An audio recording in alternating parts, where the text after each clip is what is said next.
Kasus dugaan korupsi program makan bergizi gratis atau MBG kembali berkembang.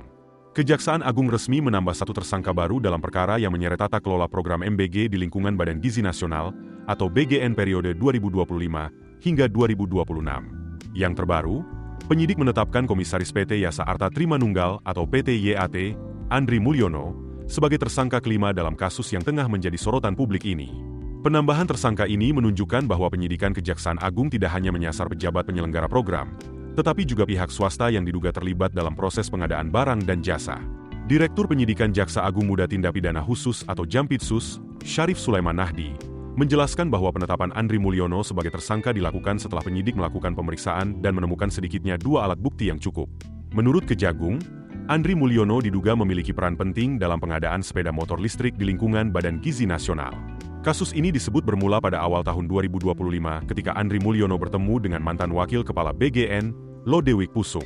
Dalam pertemuan tersebut, Andri mempresentasikan profil perusahaan yang dipimpinnya dengan tujuan mendapatkan proyek pengadaan barang di BGN.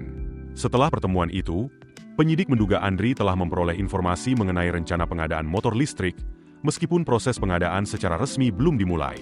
Bahkan, Kejagung menemukan indikasi bahwa sejak Februari 2025 telah terjadi komunikasi antara Andri dan pejabat pembuat komitmen atau PPK untuk menindaklanjuti proyek tersebut. Penyidik menduga terdapat pola yang terstruktur dalam proyek pengadaan motor listrik tersebut. Mulai dari dugaan pengondisian proyek sejak tahap awal, penggelembungan harga kendaraan atau markup, hingga dugaan rekayasa dokumen serah terima barang. Menurut Kejagung, dugaan markup dilakukan dengan cara menaikkan harga setiap unit motor listrik agar mendekati pagu anggaran yang tersedia dalam proyek pengadaan. Tak hanya itu, penyidik juga menemukan indikasi bahwa proses penyusunan harga perkiraan sendiri atau HPS dan kerangka acuan kerja atau KA diduga telah dikondisikan oleh pihak-pihak tertentu sebelum proses pengadaan berjalan. Dalam konstruksi perkara yang dipaparkan Kejagung, PT YAT diduga menerima pembayaran penuh sebesar 100% berdasarkan berita acara serah terima yang diduga telah dimanipulasi. Dokumen tersebut seolah-olah menunjukkan bahwa seluruh kendaraan telah selesai dirakit dan memenuhi spesifikasi yang dipersyaratkan dalam kontrak. Namun, hasil penyidikan mengarah pada dugaan bahwa spesifikasi maupun harga kendaraan listrik yang disediakan tidak sesuai dengan kebutuhan serta standar yang telah ditetapkan oleh Badan Gizi Nasional. Atas dasar temuan tersebut, Kejagung menetapkan Andri Mulyono sebagai tersangka dan langsung melakukan penahanan selama 20 hari ke depan di Rumah Tahanan Salemba Cabang Kejaksaan Negeri Jakarta Selatan. Andri dijerat dengan Pasal 603 dan Pasal 604 Kitab Undang-Undang Hukum Pidana atau KUHP.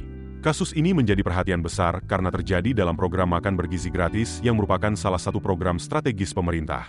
Program ini dirancang untuk meningkatkan kualitas gizi masyarakat, khususnya anak-anak dan kelompok rentan. Karena itu, dugaan penyimpangan dalam pengelolaan anggaran maupun pengadaan barang berpotensi mengurangi efektivitas program yang seharusnya memberikan manfaat langsung kepada masyarakat. Penetapan tersangka kelima juga menandakan bahwa penyidikan terus berkembang dan membuka kemungkinan adanya pihak lain yang ikut dimintai pertanggungjawaban hukum apabila ditemukan bukti keterlibatan dalam perkara ini. Publik ini menunggu hasil penyidikan lebih lanjut untuk mengetahui sejauh mana dugaan praktik korupsi ini terjadi dan berapa besar potensi kerugian yang ditimbulkan. Kasus ini menjadi pengingat penting bahwa transparansi dan pengawasan dalam penggunaan anggaran negara harus terus diperkuat. Masyarakat juga dapat berperan aktif dengan mengikuti perkembangan informasi dari lembaga penegak hukum dan melaporkan jika menemukan indikasi penyimpangan dalam program pelayanan publik.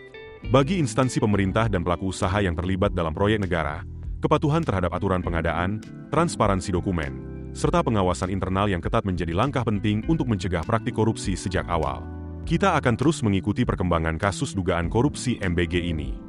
Bagaimana pendapat Anda mengenai penambahan tersangka baru dalam perkara ini? Tulis pandangan Anda di kolom komentar. Keputusan bisnis terbaik datang dari data, bukan tebakan. Mudah berlangganan Business Insight dengan subscribe with Google.